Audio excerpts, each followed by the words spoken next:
ದೈವ ಸನ್ನಿಧಿಯ ನನ್ನ ಪ್ರೀತಿಯ ವೀಕ್ಷಕರಿಗೆ ನಮಸ್ಕಾರಗಳು.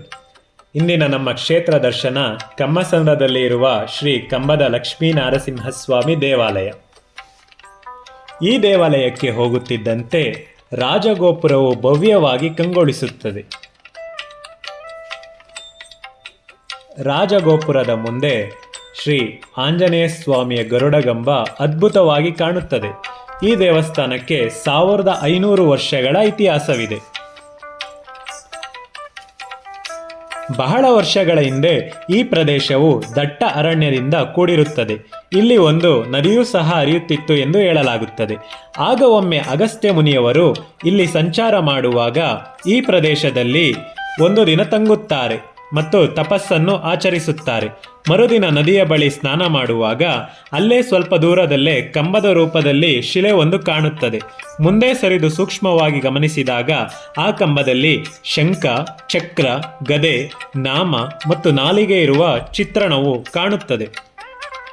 ಆಗ ಅಗಸ್ತ್ಯ ಮುನಿಗಳು ಆ ಕಂಬಕ್ಕೆ ಪೂಜೆ ಕೈಂಕರ್ಯಗಳನ್ನು ಸಲ್ಲಿಸುತ್ತಾರೆ. ಮುಂದೆ ಚೋಳರು ಈ ಕಂಬಕ್ಕೆ ಗುಡಿಯನ್ನು ನಿರ್ಮಿಸಿ ಪೂಜಿಸುತ್ತಾ ಬರುತ್ತಾರೆ. ಕಾಲಕ್ರಮೇಣ ಊರು ನಗರಗಳು ಬೆಳೆಯುತ್ತಿದ್ದಂತೆ ಸ್ವಾಮಿಯ ಶಕ್ತಿಯನ್ನು ಅರಿತು ದೂರದ ಊರುಗಳಿಂದ ಜನರು ಸ್ವಾಮಿಯನ್ನು ಪೂಜಿಸಲು ಬರುತ್ತಾರೆ. ಈ ಸ್ವಾಮಿಯು ಉದ್ಭವ ರೂಪದ ಕಂಬದ ಲಕ್ಷ್ಮೀ ನರಸಿಂಹಸ್ವಾಮಿ ಎಂದು ಪ್ರಸಿದ್ಧವಾಗಿದೆ. ಅನೇಕ ಜನರು ಇಲ್ಲಿ ತಮ್ಮ ಅನೇಕ ಸಮಸ್ಯೆಗಳಿಗೆ ಇಲ್ಲಿ ಬಂದು ದೇವರ ಮೊರೆ ಹೋಗುತ್ತಾರೆ, ನಂಬಿಕೆಯಿಂದ ಪೂಜೆ ಸಲ್ಲಿಸುತ್ತಾರೆ ಹಾಗೂ ಹಲವಾರು ರೀತಿಯ ಸಮಸ್ಯೆಗಳನ್ನು ಇಲ್ಲಿ ಪರಿಹಾರವಾಗುತ್ತಿವೆ. ಈ ದೇವರನ್ನು ನಾವು ಅಭಿಷೇಕದ ಸಮಯದಲ್ಲಿ ಮಾತ್ರ ಮೂಲ ಉದ್ಭವ ಮೂರ್ತಿಯನ್ನು ನೋಡಬಹುದಾಗಿದೆ. ಅಭಿಷೇಕ ಆದ ನಂತರ ಸ್ವಾಮಿಗೆ ಬೆಳ್ಳಿಯ ಮುಖಕವಚವನ್ನು ಇರಿಸಿ ಪೂಜಿಸಲಾಗುತ್ತದೆ. ಬರುವ ಭಕ್ತರು ಬೆಳ್ಳಿಯ ಮುಖಕವಚ ಇರುವ ಮೂರ್ತಿಗೆ ಹೂವಿನ ಅಲಂಕಾರದಿಂದ ಪೂಜೆ ಮಾಡಿ ಪೂಜಿಸುತ್ತಾ ಬರುತ್ತಾರೆ.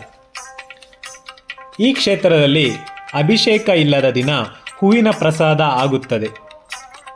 ಎಡ ಬಲ ಎಂದು ಸ್ವಾಮಿಯ ಬಳಿ ಭಕ್ತರು ತಮ್ಮ ಇಷ್ಟಾರ್ಥಗಳನ್ನು ದೇವರ ಮುಂದೆ ಹೇಳಿಕೊಳ್ಳುತ್ತಾರೆ. ಆಗ ಪ್ರಸಾದ ರೂಪದಲ್ಲಿ ಕೆಲಸ ಕೈಗೂಡುತ್ತದೆ ಎಂದು ತಿಳಿದುಕೊಳ್ಳುತ್ತಾರೆ.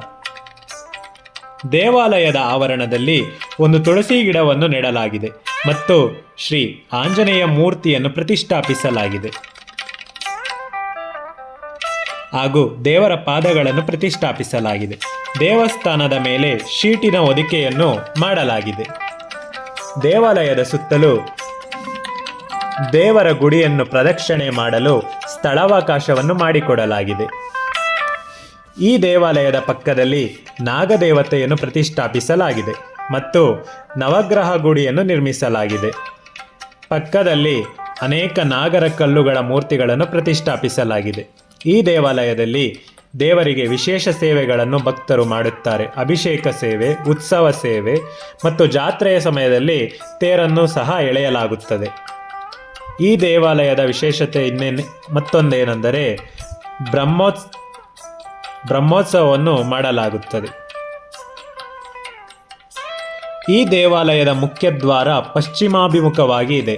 ದೇವರು ಸಹ ಪಶ್ಚಿಮಾಭಿಮುಖವಾಗಿ ಕುಳಿತಿದ್ದಾರೆ ಮತ್ತು ಸೂರ್ಯಾಸ್ತವಾಗುವಾಗ ಸೂರ್ಯನ ಕಿರಣಗಳು ನೇರವಾಗಿ ಸ್ವಾಮಿಯ ಮೇಲೆ ಬೀಳುವಂತೆ ಮಾಡಿದ್ದಾರೆ. ಈ ದೇವಾಲಯದ ಸುತ್ತಮುತ್ತಲಿನ ಪ್ರದೇಶ ಶಾಂತ ಹಾಗೂ ಪ್ರಶಾಂತತೆಯಿಂದ ಕೂಡಿದೆ. ಮನಸ್ಸಿಗೆ ಆನಂದವನ್ನು ಉಂಟು ಮಾಡುತ್ತದೆ. ಈ ದೇವಸ್ಥಾನಕ್ಕೆ ಶನಿದೋಷ, ಕುಜದೋಷ, ಯಾವುದೇ ಥರ ಗ್ರಹದೋಷ ಇದ್ದರೂ ಪ್ರತಿ ಮಂಗಳವಾರ ಬಂದು ಅಭಿಷೇಕದ ನೀರನ್ನು ತಲೆಯ ಮೇಲೆ ಪ್ರೋಕ್ಷಣೆ ಮಾಡಿಕೊಂಡರೆ ಹಾಗೂ ದೇವರ ದರ್ಶನವನ್ನು ಪಡೆದರೆ ಎಲ್ಲ ದೋಷಗಳು ಏಕಕಾಲಕ್ಕೆ ನಿವಾರಣೆಯಾಗುತ್ತದೆ ಎಂದು ನಂಬಿಕೆ ಇದೆ. 3 ವಾರ, 5 ವಾರ ಅಥವಾ 9 ವಾರ ಬಂದು ಪೂಜೆಗಳನ್ನು ಸಲ್ಲಿಸುತ್ತಾರೆ.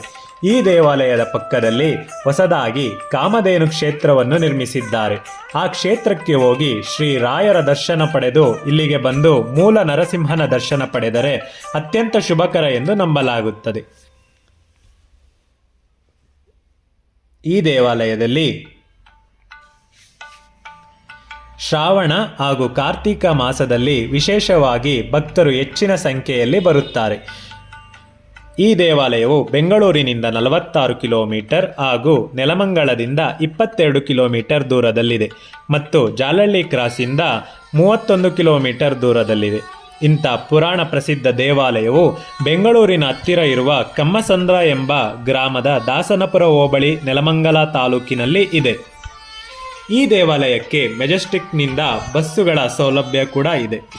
ಈ ದೇವಾಲಯಕ್ಕೆ ಒಮ್ಮೆ ನೀವು ಬಂದು ಸಾಕ್ಷಾತ್ ಮೂಲ ಉದ್ಭವ ನರಸಿಂಹನ ಸ್ವಾಮಿಯ ದರ್ಶನ ಭಾಗ್ಯ ಪಡೆದ ಅನುಭವವೂ ಸಹ ದೊರೆಯುತ್ತದೆ.